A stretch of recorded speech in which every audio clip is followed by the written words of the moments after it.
Yes, Kushma, we can start.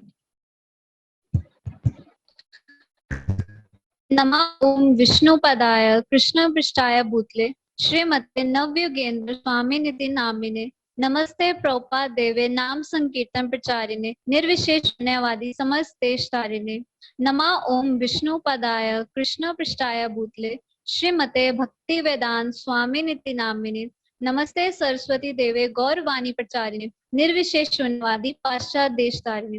जय श्री कृष्ण चैतन्य प्रभु नित्यानंदा श्री अद्वैत गदाधर श्रीवासादि गौर भक्तवृंदा। हरे कृष्णा कृष्णा कृष्णा हरे हरे, हरे राम राम राम हरे हरे। हरे कृष्णा। आप सभी भक्तों का स्वागत है आज की श्रीला प्रभु जी की पुस्तक पढ़ने की कक्षा में। तो जो भी भक्त लोग कृपया अपना हैंड रेस कीजिए।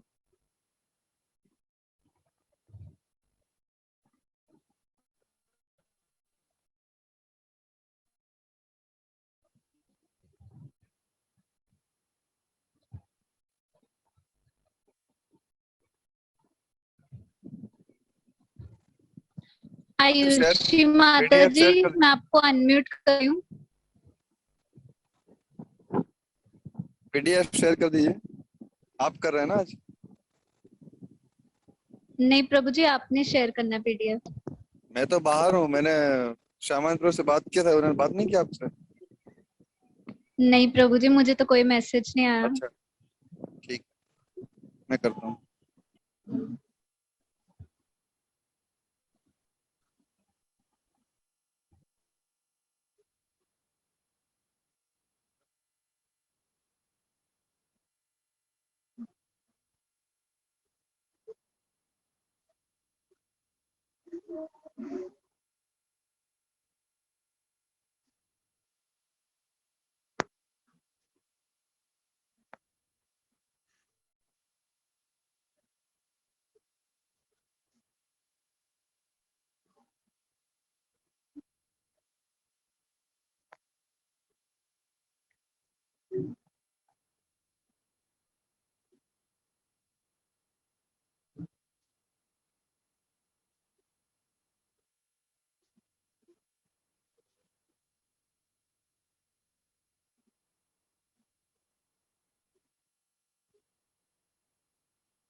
Just a minute.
पीडीएफ दिख रहा है ना? यस प्रभु जी।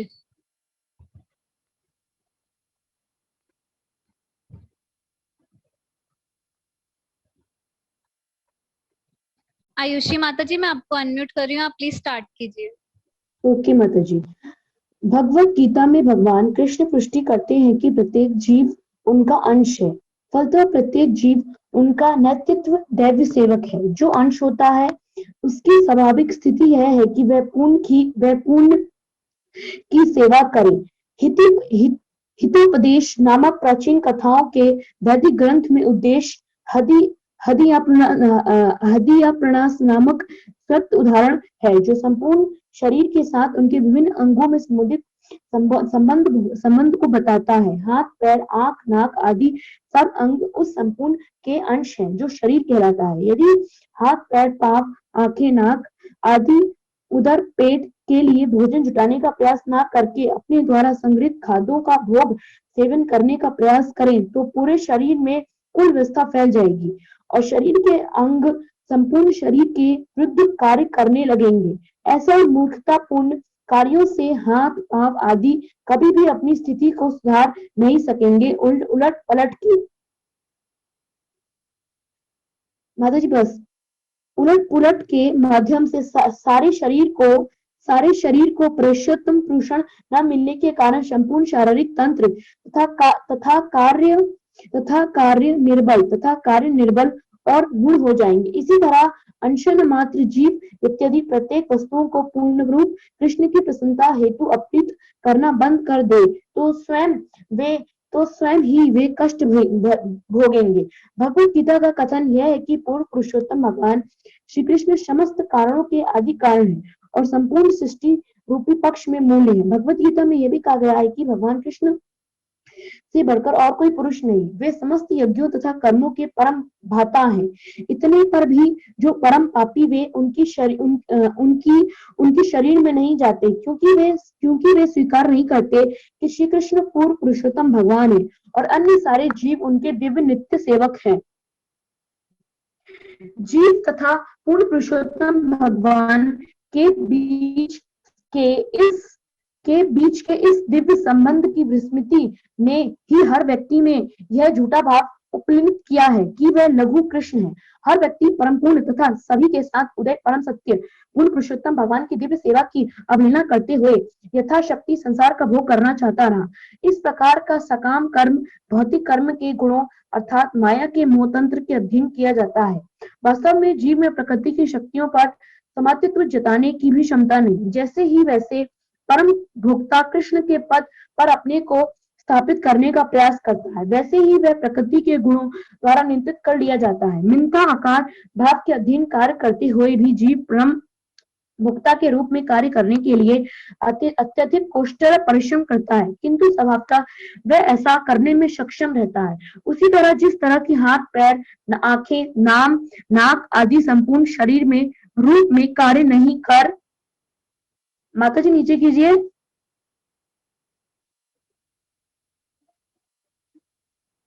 कार्य नहीं कर सकते, इसी तरह जीव भोता होने के कारण बहाने नाना प्रकार के कष्ट पाता है। अतः इन सभी कष्टों से छुटकारा पाने के लिए जो हमारे द्वारा मूर्खस्थ स्थिति में कार्य करने से उत्पन्न होता है, हमें कर्म योग की विधि अपनानी होती है। सामान्य व्यक्तियों के विपरीत अत्यंतवादी अर्थात कर्म योगी वास्तव में विद्वान होते। ऐतवी के सामान्य संसारी व्यक्ति की तरह कर्म नहीं करते। वे जानते हैं कि प्रकृति के गुणों के अधीन संपन्न किए जाने वाले संसारी कार्य भगवान कृष्ण की दिव्य भक्ति अमी सेवा हेतु किए जाने वाले कार्यों से सर्वथा भिन्न है।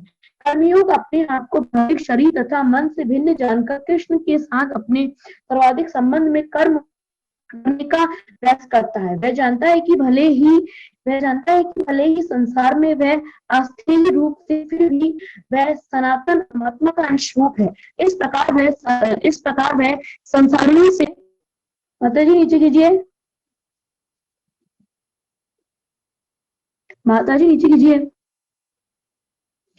संसारी सदैव पृथक रहता है। यद्यपि उसकी भौतिक इंद्रियां हाथ, पांव आदि अनेकानेक कार्यों में लगी रहती हैं। कृष्ण की दिव्य सेवा के ये कार्य उसे कर्म के बंधन से मुक्त कर देते हैं। परम पुरुषोत्तम भगवान कृष्ण अर्जुन से कहते हैं, हे अर्जुन, तुम अपने समस्त संसारी कार्यों के भोग का विचार त्याग दो और इस चेतना के माध्यम से आत्मवादी बनो। तुम परिस्थितिविष्ट उत्पन्न अपने युद्ध कार्य को अपना कर सकते हो। जो तुम्हारा कर्तव्य है, किंतु तुम इसे मेरी सेवा की भावना से करो। इस तरह तुम कर्म के बंधन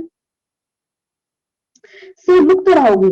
और जो कोई भी अपने प्रत्येक कार्यों को इस दिव्य चेतना से मेरे निर्देशानुसार तथा मुझसे किसी प्रकार का दोष रखने बिना संपन्न करता है, वह भी कर्म के संबंध से छुटकारा जाता है। हरे कृष्णा माता जी। हरे कृष्णा माता जी। धन्यवाद माता जी। थैंक यू माता जी। मीनू माता जी, मैं आपको अनम्यूट कर रही हूँ, आप रीडिंग स्टार्ट कीजिए।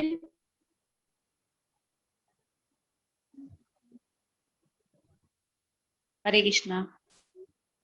देहात्म बुद्धि की प्रक्रिया अर्थात यह भ्रांति के मैं ये भौतिक शरीर तथा मन हूँ और इसीलिए मैं इस भौतिक जगत का अंश हूँ और इस भौतिक जगत की हर वस्तु मेरे उपभोग के लिए है, हमें दिव्य ज्ञान प्राप्त करने से रोकती है।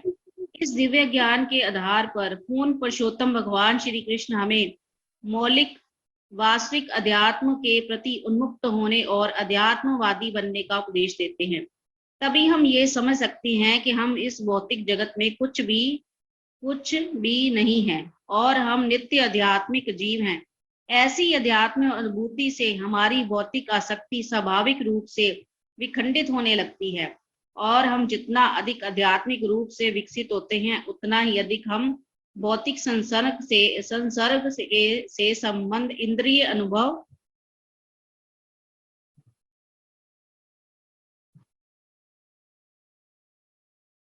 द्वारा उत्पन्न सुख तथा दुख से अप्रभावित होते जाते हैं।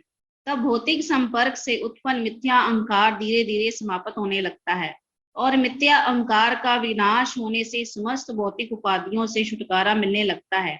इससे परम सत्य के साथ हमारे संबंध के बारे में पुनः नवीकृत जागरूकता उत्पन्न हो जाती है। इसे जीवन में मुक्ति कहा जाता है। पूर्ण पुरुषोत्तम भगवान श्री कृष्ण परम सत्य है। समस्त प्रमाणिक शास्त्रों से इसकी तुष्टि होती है।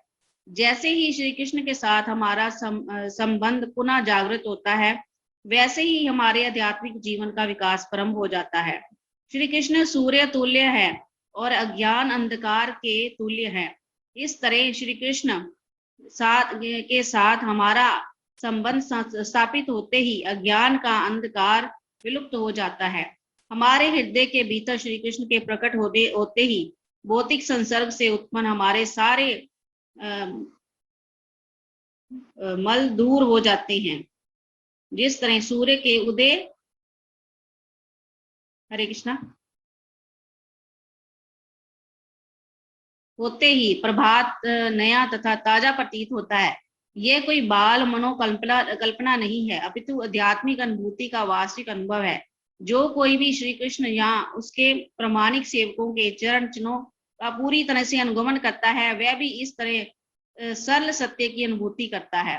किंतु जो मूर्ख कृष्ण के से ईर्ष्या द्वेष रखता है और स्वयं को उनका प्रतियोगी मान लेता है, वह इस तथ्य को स्वीकार नहीं करता। इस तरह कर्म योग की प्रधानता को समझे बिना मूर्ख संसारी लोग बिना रोक टोक के भौतिक कार्यों में लगे रहते हैं, जिसका परिणाम होता है बंधन। उनका कर्म ही उन्हें जन्म मृत्यु वाले इस भौतिक जीवन में निरंतर बांधे रखता है। ऐसे मूर्ख संसारी वास्तव में श्री कृष्ण से ईर्ष्या करते हैं और उन्हें अपने में से एक कहकर उपहास करते हैं। ऐसे संसारियों की दुर्बुद्धि में श्री कृष्ण के विषय के ऐसे तथ्य आसानी से प्रवेश नहीं कर पाते, क्योंकि वे दर्शन की इंद्रिय अनुभव गम्य विधि का पालन करने से दूषित रहते हैं। किंतु भागवतम निष्ठा पूर्वक ये समझ आता है कि भगवत गीता में वास्तव में क्या कहा गया है और कल्पना का तथा अथवा आध्यात्मिक विवेचना अर्थात इंद्रिय अनुभव गम्य दार्शनिक सोच का आश्रय नहीं लेता।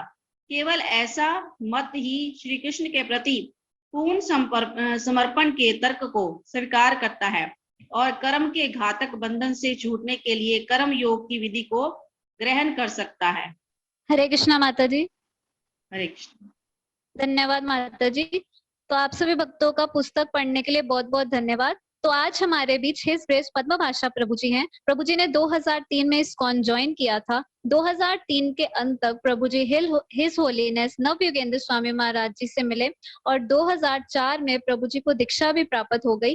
Currently Prabhu ji private sector में टेलेस इंटरनेशनल में as a team leader job करते हैं। प्रभु जी का बहुत बहुत स्वागत है। ओवर टू यू प्रभु जी। हरे कृष्णा, दंडवत प्रणाम। हरे कृष्णा माता जी, धन्यवाद। उपस्थित सभी भक्तों को हरे कृष्णा और हार्दिक अभिनंदन।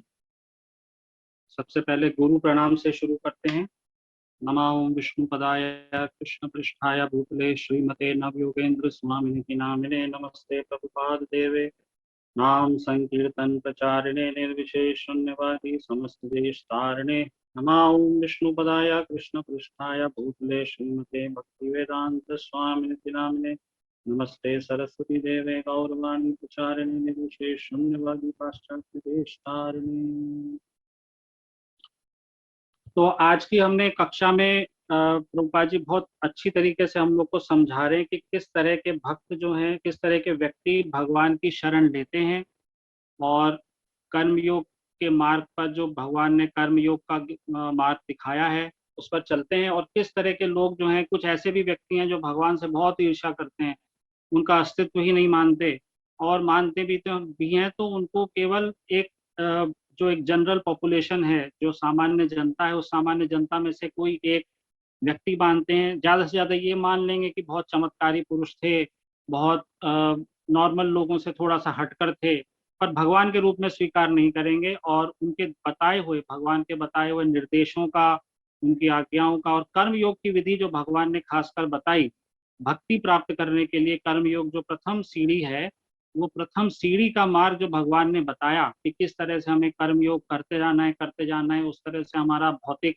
अंधकार जो हमारे मनों में छाया हुआ है, भगवान के से हमारे संबंध विच्छेद जो हो गया है, उस संबंध की हमें कोई स्मरण भी नहीं है, वो हर चीज जब हमारे अंदर से, जब हम कर्मयोग प्रैक्टिस करेंगे, अपनी लाइफ में उसको इम्प्लीमेंट करेंगे, धारण करेंगे, तो फिर ये सारी जो हमारे अंदर जितनी भी बुराइयां आ गई हैं इस भौतिक प्रकृति में आने के बाद, ये सब बुराइयां धीरे धीरे समाप्त होती चली जाएंगी और कर्म योग के माध्यम से हम धीरे धीरे भगवान की सत्ता को स्वीकार करेंगे, फिर हम उनसे प्रेम करने लगेंगे और धीरे धीरे हम अपने संबंध को भगवान के साथ पुनः स्थापित कर सकेंगे। तो यहाँ पे प्रभुपाद जी सबसे पहले तो बहुत अच्छे एग्जाम्पल से, बहुत अच्छे उदाहरण से हम लोग को ये समझा रहे हैं कि जिस तरह से शरीर के अलग अलग अंग हैं, वो अलग अलग अंग इस पूरे शरीर की सेवा करने के लिए, अगर कोई अंग अपने इंडिविजुअल लेवल पे ये सोचे कि मैं अपने आप को संतुष्ट कर लूं, बाकी जो शरीर है उसका मुझे कोई परवाह नहीं, वो दो अलग अलग अंग हैं, वो अपने आप को संतुष्ट करते रहें, मैं केवल अपने आप को करूं। अगर मैं कोई खाना खा रहा हूं तो खाना, हाथ सबसे पहले उस खाने की तरफ जाता है, हाथ सोच रहा है कि मैं अपने आप को संतुष्ट कर लूं, बाकी पेट में जाए ना जाए, मेरे शरीर को ताकत मिले ना मिले, उससे मुझे कोई परवाह नहीं। इसी तरह से पैर सोचें, इसी तरह से हमारा मस्तिष्क सोचे, हमारी आंखें सोचें, हमारी जितनी भी इंद्रियां हैं वो सब अपने अपने स्तर पर ही सोचें, तो इस पूरे शरीर का, प्रभुपाद जी समझा रहे, इस पूरे शरीर का कोई विकास नहीं होगा, उसका उसको कोई जो हम कहते हैं न्यूट्रिशन नहीं मिलेगा, कोई उसको खाद्य पदार्थ नहीं मिलेगा, तो वो शिथिल हो जाएगा। तो सारे अंगों को मिलकर कार्य करना होता है और अपने आप को शरीर का एक हिस्सा समझना होता है, एक उनका पार्ट एंड पार्सल समझना होता है।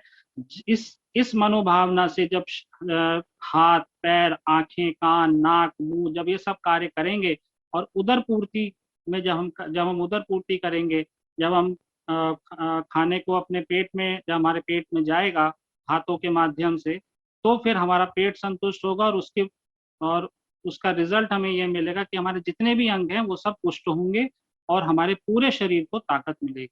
तो ये प्रभुपाद जी इस एग्जाम्पल के, इस उदाहरण के माध्यम से हम लोग को ये समझा रहे हैं, उसी तरह से हमारा भी स्वरूप है। जैसे हम लोग जीवात्मा हैं, हम लोग भगवान श्री कृष्ण के अंश हैं, वो परमात्मा है और हम आत्मा हैं। तो हम सब जीवों का, हम सब आत्माओं का यही कर्तव्य है कि हम उन परम पुरुष भगवान श्री कृष्ण की सेवा करें, उनके उद्देश्य, उनके निमित्त, उनकी प्रसन्नता के लिए ही हम कार्य करें। जब हम ऐसा ऐसा करेंगे तो क्या होगा, ऐसा करेंगे तो इससे भगवान परम भगवान श्री कृष्ण जो हैं वो प्रसन्न हो जाएंगे। और जब परम भगवान श्री कृष्ण प्रसन्न हो जाएंगे और हम उनके पार्ट एंड पार्सल हैं, हम उनके अंश स्वरूप हैं, तो हम भी अपने आप स्वतः ही हम लोग भी प्रसन्न रहेंगे। हम लोग में ये जो आजकल बहुत ज्यादा फ्रस्ट्रेशन फैला हुआ है, बहुत ज्यादा हम लोग जो है बहुत ज्यादा हम लोग भौतिकता में उलझ गए हैं, इसकी वजह से फ्रस्ट्रेशन है हमारे अंदर काम वासनाएं हैं, हमारे अंदर भोग इच्छाएं हैं और लालच की भावना, अलग अलग जो दुर्वासनाएं हमारे मन में प्रवेश कर देंगे, वो इसीलिए है कि हम अपने आप को एक अलग, जो प्रभुपाद जी आगे समझा रहे हैं दूसरे पैराग्राफ में प्रभुपाद जी समझाते हैं, हम अपने आप को एक अलग एंटिटी समझने लगते हैं, मतलब हम अपने आप को भगवान से अलग समझने लगते हैं। और भगवान में ये गुण है क्योंकि भगवान सर्वशक्तिमान है और हम उनके अंश हैं, तो हम में भी थोड़ा सा ये एहसास है कि हम भी सर्वशक्तिमान हैं। और इसी थोड़ी सी बहुत ही लघु सर्वशक्तिमान की भावना से हम ये सोचते हैं कि हम सर्वशक्तिमान बन गए और हम जो है इस पूरे संसार को, इस पूरे भौतिक जगत को हम भोग सकते हैं। तो जब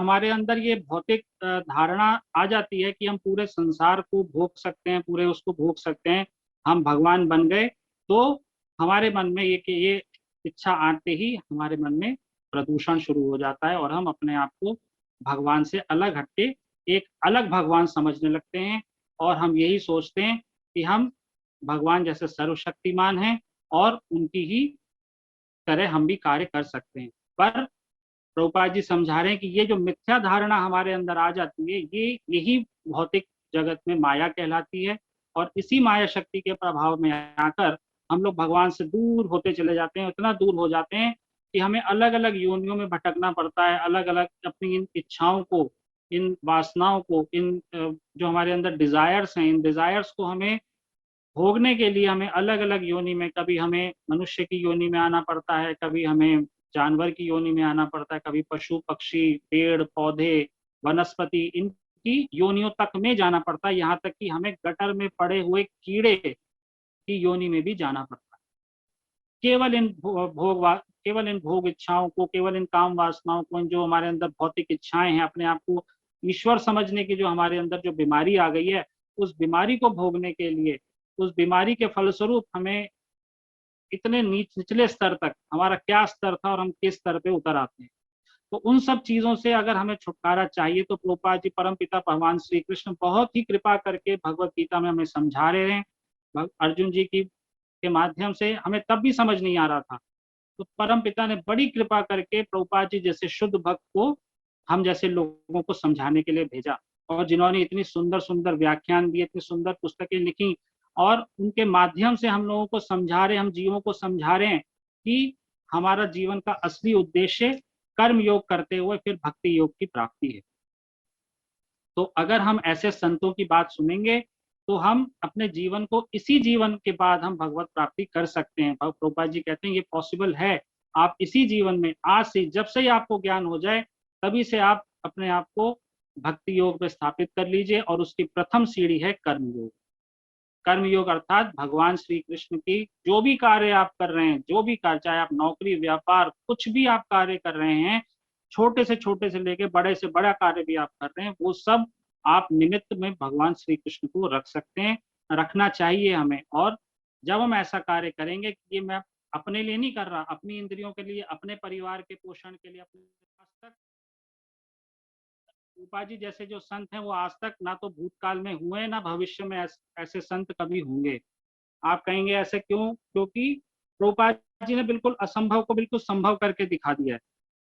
क्या संभव कर दिया उन्होंने ये संभव करके दिखा दिया कि 1966 से पहले कोई ये नहीं सोच सकता था कि मलेच्छ और यवन जैसे लोग भी भगवत भक्त, भगवान श्री कृष्ण के भक्त बन सकते हैं, उनकी भक्ति कर सकते हैं, और प्रभुपाद जी ने वो करके दिखा दिया।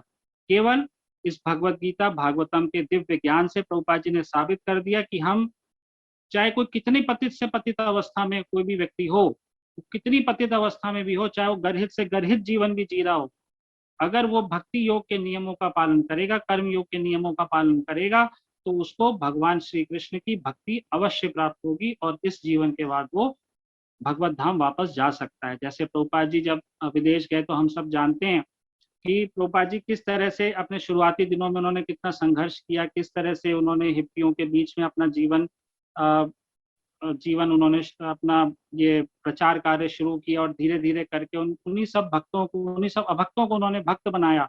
और जो अभक्त भी नहीं, जो मनुष्य जीवन के स्तर पे भी नहीं थे, ऐसे लोगों को उन्होंने धीरे धीरे करके उन्होंने अपने प्रेम से, अपनी शुद्ध भावना से और भगवान श्री कृष्ण की कृपा और इस दिव्य ज्ञान की मदद से उन्होंने उन सबको भक्त बनाया।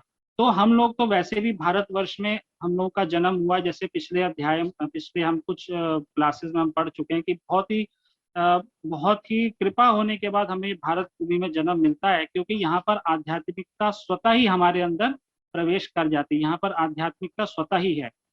दूसरे जो देश हैं वो सब भोग प्रधान देश हैं, पर हमारा जो देश है भारतवर्ष वो आध्यात्मिकता प्रधान देश है। तो जब हम इस भूमि में हमने जन्म लिया तो हमारा प्रथम कर्तव्य ये बनता है कि हम प्रभुपाद जी जैसे संतों की बातें सुने, जो उन्होंने इन पुस्तकों में हमें बताया है, समझाया है कि किस तरह से हमें कर्मयोग को, भक्ति योग को अपने जीवन में धारण करना चाहिए, उसको हमें समझना चाहिए। उसके बाद प्रभुपाद जी समझाते हैं कि किस तरह से जो जीव है जब वो भगवान से विमुख हो जाता है तो अपने आप को एक लघु कृष्ण के रूप में समझने लगता है। वो ये सोचता है कि मैं भी कृष्ण के समान शक्तिशाली हूँ, मैं भी परम भोक्ता हूँ, और नहीं हूँ तो मैं बन सकता हूँ। अपने कुछ ऐसे प्रयासों से, कुछ ऐसे श्रम मैं करूँ कि मैं भी कृष्ण बन सकता हूँ। इसके लिए उसको कठोर श्रम करना पड़ता है, कठोर उसको मेहनत करनी पड़ती है, दिन रात मेहनत करनी पड़ती है, तब जाके उसको जरा सा क्रेडिट मिलता है और उसमें भी वो संतुष्ट नहीं होता, पर उसके अंदर फिर भी इच्छा बनी रहती है कि मैं परम भगवान श्री कृष्ण बन सकता हूँ और मैं पूरा प्रयास करूंगा कि मैं अपने आप को कृष्ण बना के दिखाऊं। और इसी प्रयास में उसके अंदर जितनी भी भौतिकता है, जितनी भी उसके अंदर ये जो कुवासनाएं हैं, ये बढ़ती चली जाती हैं और उसकी भगवान श्री कृष्ण से उसकी दूरी बढ़ती चली जाती है। और धीरे धीरे, पर कभी उसके जीवन में किसी संत की कृपा से, किसी भगवत भक्त की कृपा से जब ऐसा प्रकाश होता है तो फिर वो इन पुस्तकों के माध्यम से, दिव्य ज्ञान के माध्यम से भगवान के संदेश को सुनता है और धीरे धीरे फिर वो सबसे पहला उसका जो सीढ़ी है वो कर्मयोग बताई है। और कर्मयोग से क्या होता है कि वो धीरे धीरे भगवान श्री कृष्ण के लिए कर्म करता है। उसमें फिर वो उन कर्मों के लिए फिर वो अपने आप को उत्तरदायी नहीं समझता, ये कर्म मैंने जो किया ये मैंने अपने बलबूते पे किया है, अपनी बुद्धि के बल पे किया है, ऐसा नहीं समझता। वो ये सोचता है, उसका दृष्टिकोण धीरे धीरे बदलना शुरू हो जाता है। वो ये सोचता है कि भगवान श्री कृष्ण मुझे बुद्धि प्रदान कर रहे हैं, उनकी ही कृपा से मैं ये कर्म कर पा रहा हूँ। और धीरे धीरे अभ्यास से और संतों की कृपा से, उनके संग से और हरे कृष्ण महामंत्र के जप से धीरे धीरे उसके मन में जब शुद्धि होने लगती है तो फिर वो स्टेप बाय स्टेप आगे बढ़ता है और फिर धीरे धीरे वो भक्ति योग के राज्य में प्रवेश करता है। इसके बाद प्रभुपाद जी समझाते हैं कि जो भगवान के भक्त हैं वो ऐसा नहीं है कि कोई वो व्यक्ति विशेष या जाति विशेष में उनका कोई मुख्य वो रहता है कि उसी जाति विशेष में, जैसे ब्राह्मण परिवार में जन्म लेंगे या उच्च कुल में जन्म लेंगे। भगवान के भक्त जो हैं वो किसी भी वेश में, किसी भी देश में, किसी भी परिवेश में और किसी भी रूप, रंग, जाति, पंथ, किसी भी बिना भेदभाव के वो उनका जन्म होता है और फिर वो पूरे समाज का कल्याण करते हैं। जैसे हम बहुत जगह उदाहरण देखते हैं, भक्तमाल में भी वर्णन आता है कि उसमें भक्तमाल में जैसे अलग अलग भगवान के भक्तों का वर्णन है, उनके जीवन चरित्र का वर्णन है, तो उसमें भी हम सुनते हैं, देखते हैं कि उसमें भगवान के अलग अलग भक्त हैं जो निम्न से निम्न कुल में भी, जैसे सदन कसाई थे और भी बहुत सारे भक्त हैं जिन्होंने अपने प्रोफेशन में, अपने व्यवसाय में रहते हुए उन्होंने भगवान का कर्म योग के नियमों का पालन किया और फिर भगवत प्राप्ति करी। तो प्रभुपाद जी ये समझाते हैं कि भक्तों का कोई ऐसा विशेष देश काल परिस्थिति में कोई उनका ऐसा नहीं होता कि उसी विशेष जाति समाज में उनको जन्म लेना है। उनका जन्म किसी भी जाति, समाज, रूप, रंग, किसी भी देश परिवेश में हो सकता है, पर उनका मुख्य उद्देश्य यही रहता है कि उस समय जो जनता का जो मानसिक स्तर है, उस मानसिक स्तर के हिसाब से वो उनको दिव्य ज्ञान प्रदान करते हैं, भगवान की शिक्षाओं को प्रदान करते हैं। और हम लोग बहुत ही हम लोग आप ये कह सकते हैं कि लकी हैं, बहुत ही हम लोग का बहुत अच्छा भाग्य है कि हम इस काल में हमने जन्म लिया जहाँ पर प्रभुपाद जी की शिक्षाएं अभी भी विद्यमान है संसार में, और इतना प्रचार हो रहा है भक्तों का और भक्तों के द्वारा, और प्रभुपाद जी के द्वारा इतना पुस्तकों का ज्ञान हमें दिया है, उन्होंने कितनी सरल विधि हमें समझाई है, और भगवान ने जो पूरा ज्ञान भगवत गीता में दिया है उसको भगवान प्रभुपाद जी ने किस तरह से अपने ग्रंथों में उन्होंने लिख के हम लोगों के लिए प्रस्तुत किया। जैसे वेद व्यास जी ने सारे ग्रंथ संकलित किए थे, सारे ग्रंथ उन्होंने लिखे थे, उसी तरह से प्रभुपाद जी ने भी एक इतने सारे ग्रंथों की रचना करी हम जैसे जीवों के लिए, ताकि हम लोगों को बातें समझ में आए और हम लोग भक्तों के माध्यम से भगवान श्री कृष्ण की शरणागति ग्रहण करें। तो इस पूरे अध्याय का कर्मयोग का यही मेन पर्पस है, यही मेन उद्देश्य है प्रभुपाद जी का कि हम लोग इस विधि को अपनाएं। हम जो भी व्यवसाय में हैं, जिस किसी कार्यालय में हैं या अपना कोई व्यवसाय है या कुछ भी काम है, या कई माताएं हैं जैसे हाउसवाइफ हैं, या मतलब कुछ भी, अगर आप कुछ भी कर रहे हैं, आप जो कुछ भी कर रहे हैं उसको आप करके भगवत प्राप्ति, भगवान को आप अपना सेंटर में रख के आप भगवत प्राप्ति कर सकते हैं। आपका वो हर कर्म भगवत भक्ति बन सकता है। केवल हमें अपने दृष्टिकोण को बदलने की जरूरत है, और वो दृष्टिकोण हमारा कैसे बदलेगा? वो दृष्टिकोण हमारा बदलेगा जब हम प्रभुपाद जी जैसे शुद्ध भक्तों का, गुरु महाराज जैसे शुद्ध भक्तों का जब हम संग करेंगे, क्योंकि यही लोग हम लोगों को समझा सकते हैं। जो उच्च श्रेणी के जो भक्त हैं, प्रभुपाद जी हुए, गुरु महाराज हुए और वैष्णव आचार्य हुए, सही परंपराओं के जितने भी वैष्णव परंपराएं सबके दिव्य जो वैष्णव आचार्य हैं, जब हम इनके संगति करते हैं या इनके लिखे हुए ग्रंथों को हम पढ़ते हैं, तभी हमारे जीवन में हमें बातें समझ में आती हैं। वरना ये हम कब आते हैं संसार में, कब चले जाते हैं, कुछ कर नहीं पाते, सारा जीवन उदास रहता है, संघर्ष में बीतता है, और अंत में उदासी में रहकर हमारा जीवन चला जाता है। और इस तरह से हम लोग पूरा जीवन हम लोग का बीत जाता है, पर हम कुछ गेन नहीं कर पाते, फिर हमें अपने कर्मों के हिसाब से अलग अलग जीवन में जाना पड़ता है।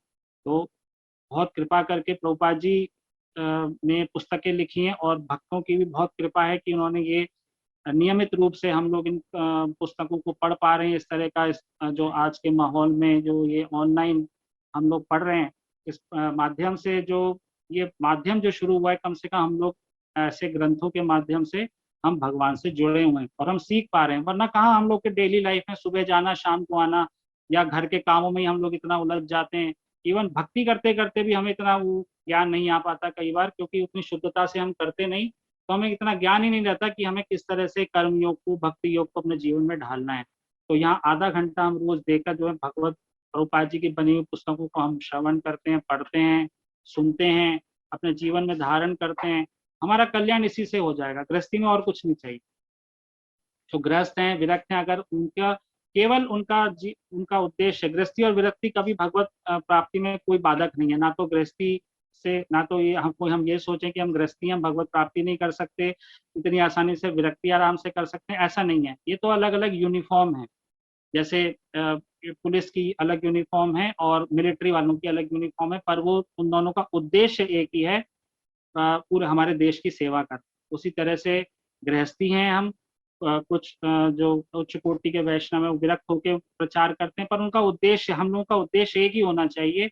हम लोग का उद्देश्य केवल भगवत प्राप्ति, और जो प्रभुपाद जी जैसे संतों ने जो हमें दिव्य मार्ग प्रदान किया है, उस मार्ग पे हमें चलने का प्रयास करना चाहिए।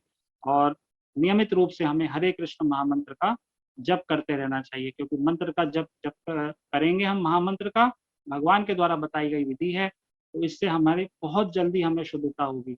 ये अपने जीवन की, मैं आपको बिल्कुल अपने जीवन की बात बता रहा हूँ, बिल्कुल अपने हृदय की बात बता रहा हूँ, कहीं कोई लिखी पढ़ी बात नहीं बता रहा। कि अगर आप इस जप को आप लोग कर रहे हैं, अगर और हम अच्छी तरह से ढंग से करेंगे बिल्कुल, और जैसे शास्त्रों में लिखा है, जैसे प्रभुपाद जी ने समझाया, हमें शीघ्र हमें ऐसे दिव्य अनुभव होने लगते हैं कि हम लोग का भगवान में और प्रेम और विश्वास बढ़ जाता है। और उनकी शिक्षाओं पे अगर हम चलते हैं और हरे कृष्ण महामंत्र का हम जप करते हैं तो हमें इसी जन्म के बाद भगवत प्राप्ति संभव है। स्वयं राधा कृष्ण आकर या उनके दिव्य पार्षद आकर हमें इस जीवन के बाद भगवान के नित्य धाम श्री गोलोक वृंदावन में, साकेत धाम में या वैकुंठ धाम में हमें ले जाने के लिए आएंगे। ऐसा हुआ है, ऐसा हो रहा है और ऐसा हमारे साथ भी होगा अगर हम प्रभुपाद जी जैसे संतों के, गुरु महाराज जी जैसे संतों के, वैष्णव आचार्यों जैसे संतों के बताए हुए मार्ग पे अगर हम चलने का प्रयास करेंगे। पुनः आप सबका बहुत बहुत धन्यवाद। हरे कृष्ण। हरे कृष्णा। धन्यवाद प्रभु जी, बहुत सुंदर लेक्चर किया आज आपने। श्यामानंद प्रभु, मैं आपको अनम्यूट कर रही हूँ, आप कुछ कहना चाहेंगे?